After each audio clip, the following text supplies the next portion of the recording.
Well, Miss Nikki, welcome to the podcast. Thanks so much for coming on. Thanks for having me. This is awesome. Yes. All right. So tell people about your business, where you're located, what you do, the services you guys offer. Sure. We are located in the city of Orange, which is in Orange County in Southern California near Disneyland. And we are a waxing and makeup shop. And we do everything full body waxing, full face waxing, a little bit of brow tinting and lash tinting and brow laminations, and then makeup for special occasions like weddings and quinceañeras and birthdays and anything you can think of. The Glam Squad, right? Yeah. So her business name is Dollhaus Beauty. And can you kind of share the vibe of what Dollhaus is? Because it's very unique. Yes, we focus on bringing a vintage vibe, kind of like 1940s, 1950s, 1960s. We're trying to do something that no other brand has done before. And we also have a very pink theme as well. I think for the most part, our clientele is mostly women, and we all pretty much love pink. So that's another way we set ourselves apart with our theming. Love it, love it, love it. Okay. So let's talk about, because you were fairly new to me before you applied to the mastermind, right? So you'd only just kind of stumbled upon me right around the time that we were accepting applications. So what was it about either business coaching or the mastermind that you're like, I think that's probably something to look into? Well, I never had even heard of a such thing as a business coach until I came across a TikTok that mentioned it. And I don't even remember what the video was about, but I thought to myself, a business coach, because we've all heard of personal training, right? For learning how to use certain machines at the gym or working out for a certain body type that you want or whatever. But like someone that can help you one-on-one personally with your business, that is totally genius, right? So I think so, but I might be biased. So I went on to Instagram and I typed in the word business coach at the top, and I didn't really have any expectations of who I was going to choose. It just was the vibe that you had when I found you. You seemed so confident and together, and you were a beauty business owner, which is something that I felt was necessary for me to find someone who understood the game, so to speak, not just someone who had like a car repair business coach, right? I don't know if they're even the dog groomer industry, Yes, exactly. And I loved your energy. I saw you as a very strong person, but I also saw you as a fun person.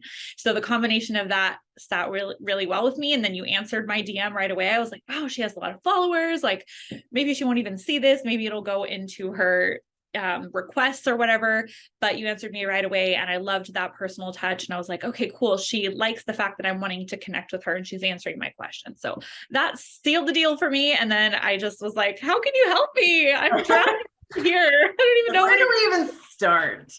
Awesome.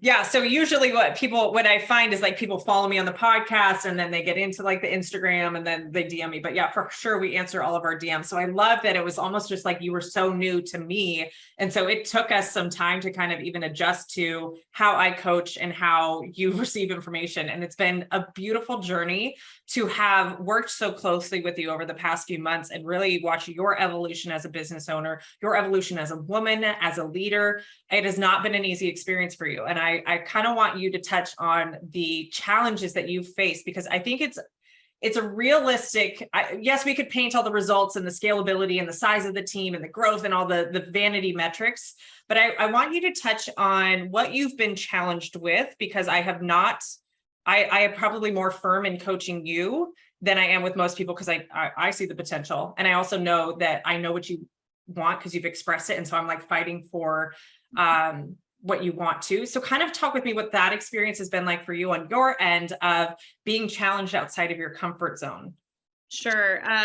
So I think my main issue going into our coaching was that I was too lenient with my team. People that I hired, I loved. I knew who they were based on the fact that we used to work together, and I saw their work ethic. I saw what good moral decisions they would make at work. I saw that they weren't gossipy people. I just vibed with them. I was like, let's create this business together. Like, I have this thriving business. I see you fitting into it like a puzzle piece. Let's do it. I just never knew, I never had the skill set of how you needed to be to lead people. I knew that I didn't want to have like a corporate atmosphere like we came from. and I knew that I had a big heart and that I love these people and that I would do a good job. But at the same time, it's almost like you're accepting this position as a lifeguard and you don't know how to swim. Oh, yep. That's a great analogy. I love that. And so when I realized that there were certain things I was doing that were disappointing them, or their expectations were different and I hadn't clearly communicated things, it would cause disruption. And I would overpromise them things, or if they were unhappy with something, I'd be like, let me fix it. I want to do everything I can do to make you happy so I can keep you here until we both are old and gray and die. And so my expectations were unrealistic of like people's growth and like wanting to do different things with their life. I just thought that like, I can make them happy. They can stay here with me forever. We can just make money and I don't know what, right? Sail off into the sunset. Yeah.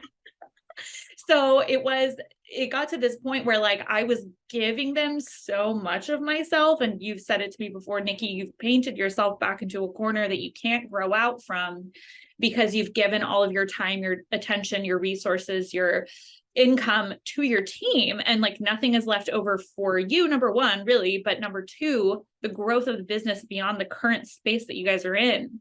So like, are you just going to stay in that same location forever and you're going to make the same amount always? Like, what about all of the lives that you want to touch and the people that you want to reach through this business model? Like, what is the whole point of this? Is it just to make a paycheck for yourself that's not at Nordstrom where you came from, or is it something bigger than that? So my challenge was stepping back and being honest with the team and just being like, hey guys, we need some rules and structure in here. I can't just have you guys telling me what it is that you want. I'm the owner, I'm the boss, I'm the one who's supposed to be making the decisions, and you guys are supposed to be following my lead.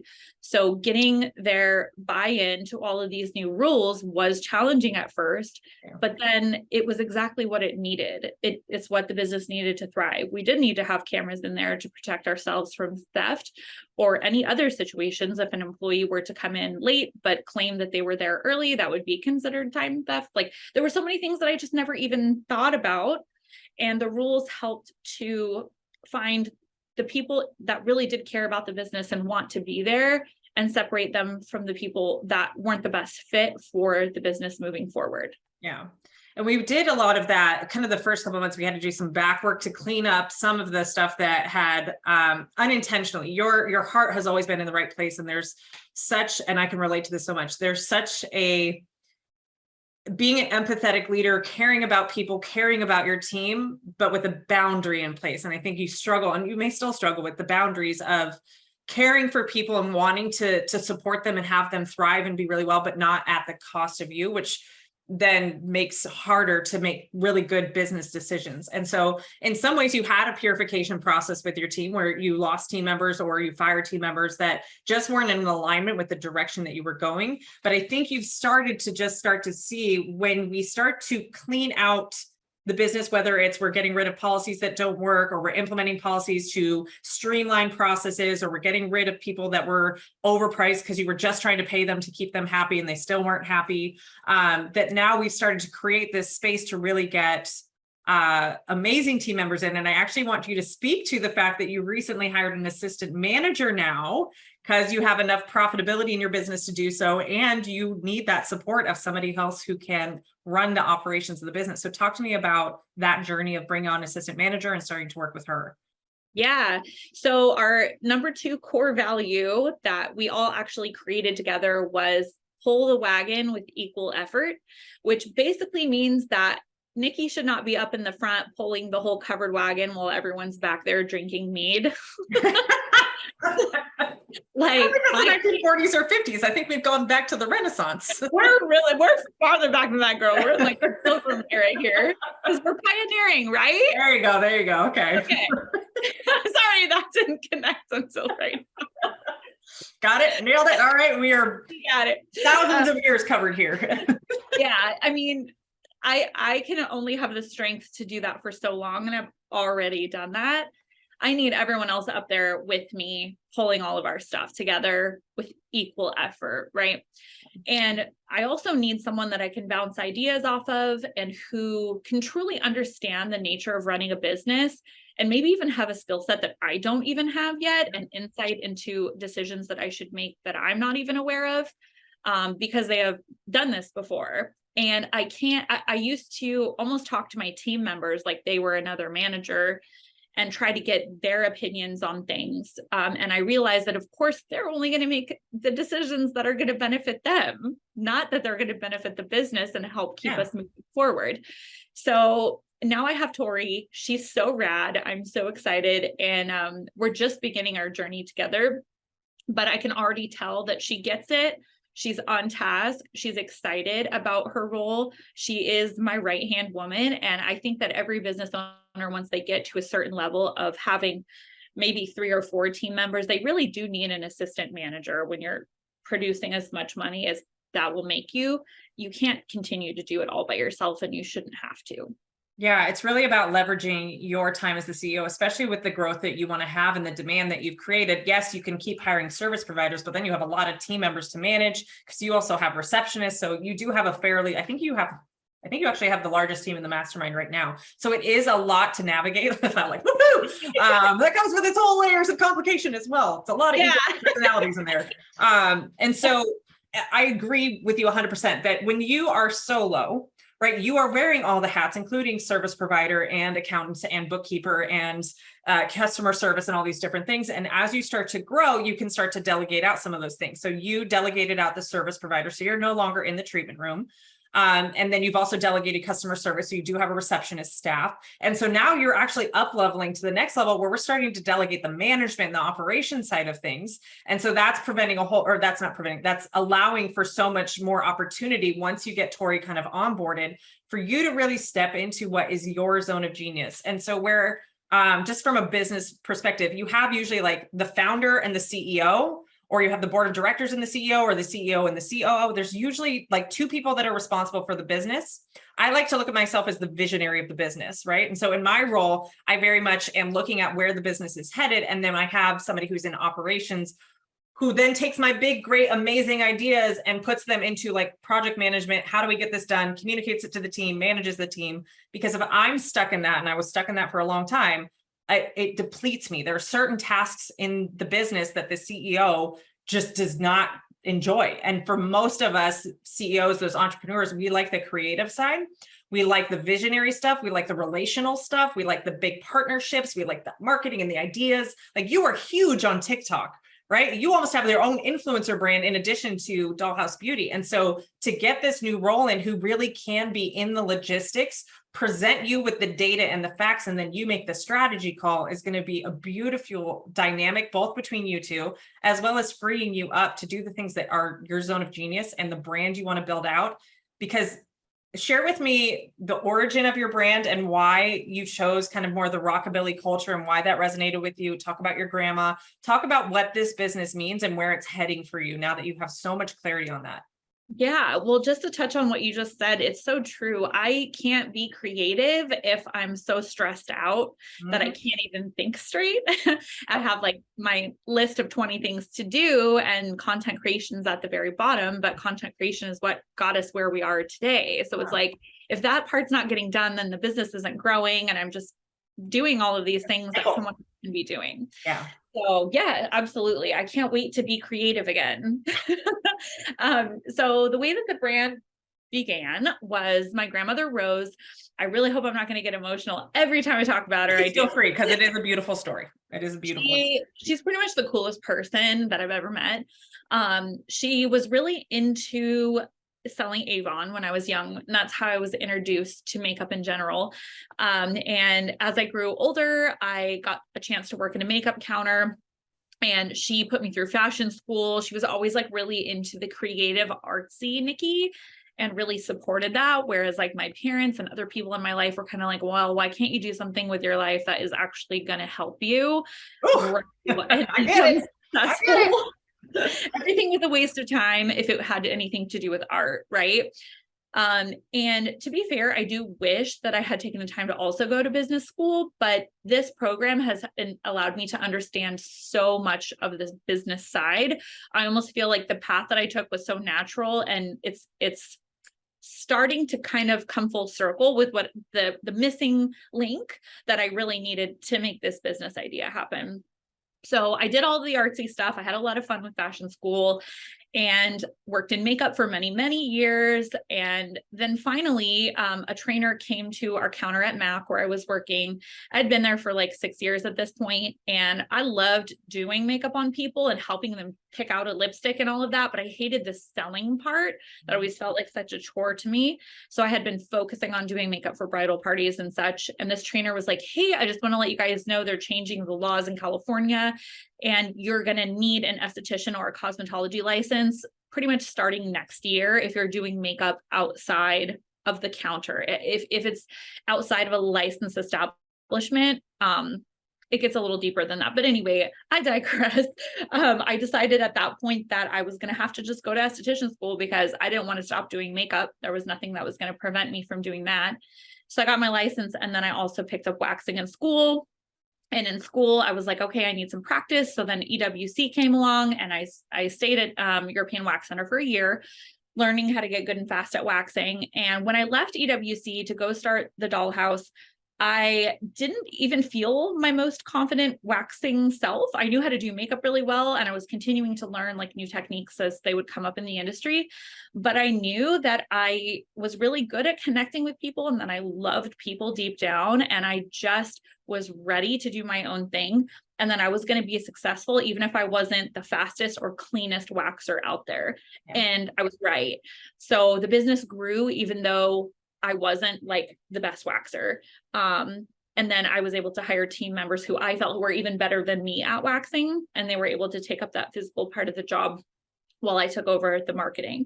But basically, like the whole rockabilly thing, that's like rockabilly and punk and riot girl and every other subculture that you can think of were things that interested me when I was in high school.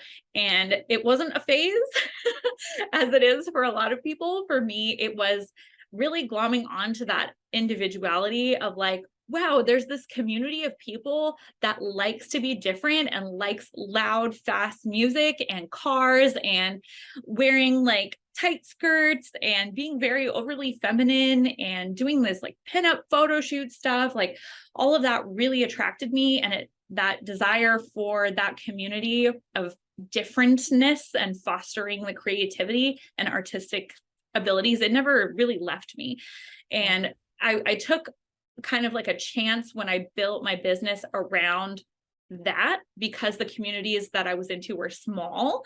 But what I found is that basing our shop around the idea of the 1950s kind of in general, everybody loves that. Everybody has kind of a little pinup girl inside them, and they love going there and feeling that when they leave from a waxing service, which makes you feel like $1 million, or getting their makeup done, or even just spending time in the room getting a brow lamination or a lash lift with one of the service providers, and that conversation and feeling like you're hanging out with a best friend for 15 minutes during a Brazilian and just laughing your guts out. Like there's no other place that is like the Dollhaus. I can say that for sure, but I hope that we can inspire other places to find their inner creative girl and make something that is 100% uniquely them.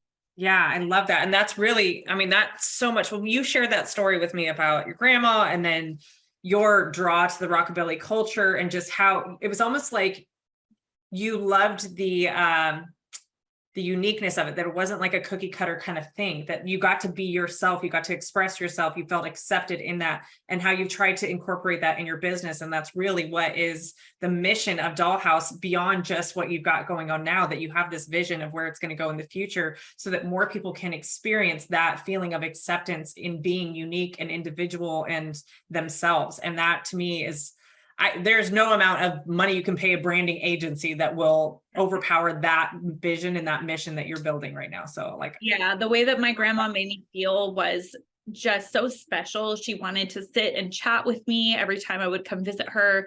We would go get lunch together. She would want to know everything about what was going on in my life. We would write each other letters. We had a connection that surpassed every other connection in the world. And the way that she made me feel is how I want other people to feel that come to Dollhaus, because I recognize that not everyone has had a person like that in their life. And the service providers that I'm choosing have the ability to be that person for our clients. That's so beautiful. Yeah. Just everybody needs to, I can't think of, no offense, Mom, if you're listening, but it's just like that deep of connection where you feel so unbelievably accepted as who you are and perfect as you are. And just even, the times in which you've really been struggling of like going back to like remembering how your grandma viewed you and choosing to view yourself like your grandma saw you, and that you're whole and complete as you are, and you don't need to be anything else. We're both getting emotional about this. Throwback. All right, let's talk about what has been the biggest, what's been the best part of the mastermind for you thus far? Oh my gosh, so much. Where do I even start? I think that most of the masterminders would agree with me when I say the community feel, because when you are a solopreneur, or when you're someone who has just hired a team, you do follow other people on Instagram that have similar businesses to you for inspiration, but you don't feel like you can talk to them because you know how busy you are. And if you have a question and you want to reach out to them, you're like, they're too busy to answer me, or they've got too much going on, or you don't know what their personality is like. Maybe they come across as like a total like baddie kind of chick, and you're like, ooh, they're going to think that I'm like desperate or something for reaching out to them. You really don't have anyone to ask when problems come up in the business, except for like maybe the other team members, which is what I was doing, or your family or your friends who they haven't been managers usually, they don't know what to do with people. They don't understand business, or they ran businesses in the 70s and they're like, go fly our parking lot, it'll be great. And you're like, okay, thanks, Uncle. Yes. Totally. So when you have a community of other people in businesses that are either at the same level as yours, or one step below yours, or one step above yours, you have these people that you can reach out to anytime and talk to. But then you also have someone who's been through the ringer with everything, which is our coach, Tara. And, you let us know like how to handle situations. And then we can all add our input, and then we come up with a solution together that's like, hey, maybe this has always worked, but the industry is changing in this direction. So maybe we should try this and let's see how that works. So having a beauty business mastermind is pretty much the coolest thing ever in that regard of community. Here's your $20 for saying that. Thanks. And like going to the retreat was really cool to be able to meet everybody in person. And we all said the same thing at the retreat. We're like, man, can we do this again? Like really soon? We had like 2 retreats during a 6-month period. Can we go to a different state? Can we like hang out and go on a tour of the city? Yeah, you're like, I went all the way to Nashville. I barely saw it. Like I wanted to play tours. I'm like, noted. Yeah. So we wanted to spend more time together, even outside of learning the business too, which I think is so great. So the friendships that we make, but that's just the tip of the iceberg. Learning along the way, the numbers always scared me because like you, Tara, I'm a visionary, or consider myself very imaginative with all of this, but the numbers part scares me. So the fact that you're strong in both of those areas brings me comfort, and you can lay it all out and do the math in like 2 seconds. And I'm like, okay, hang on just a second. I got to process this. I need to think about this a little bit more. But yeah, there's just so many facets to it. Like the program is so well organized and thorough. And we have like our calls that are not only the group call, but like for the level of support I chose, that it was the tier 3, I believe. I get to have one-on-one calls with you every month, which are so helpful because you can talk about just Dollhaus with me, and it's not having to hear everyone's story and where they're at in the business, which is helpful, but it's not as helpful as if it were like a one-on-one call with you. Yeah. And it's been, so this is the 2nd season that we've operated the mastermind in this level. And based on the feedback that we've gotten from the last 2 seasons, is why we've actually pivoted to revamp this program for next season. So I don't even think I told you, but if you're at the calls, I was saying like, we're actually doing 2 retreats next season. And that's kind of going to be what we're going to do from here forward, because agreed, I am full on, like, I love the retreats. I love getting everybody in the room. There's just a different vibe when you're in person. I mean, we all shut down for COVID and all that stuff. So we know being in person in a room with people, whether it's business related or not, is just such a different experience. And when we can get those together and create those connections, now all of a sudden it's, you guys have resources and you know exactly these people. Yes, we curate some of that in the calls, but really we're there to like solve problems and get you moving forward. There's not as much of that social bonding that happens when we do that in person. So we're doing 2 retreats next season. Okay, so share with me, if somebody's sitting on the fence, they're kind of going back and forth, they've got a team, they're kind of considering the mastermind, what advice can you give them to help make them decision either one way or the other? So if you're mentally in that place right now where you're at the end of your rope, so to speak, you are at capacity, you're capped, you're waking up, and the only thing you can think about until you go to sleep and all of the tasks that you're performing are basically the business, and you've got the dishes in your sink, your laundry has been in your laundry machine for a couple days, and you're worried about making the time to just switch it over, it's time for a business coach.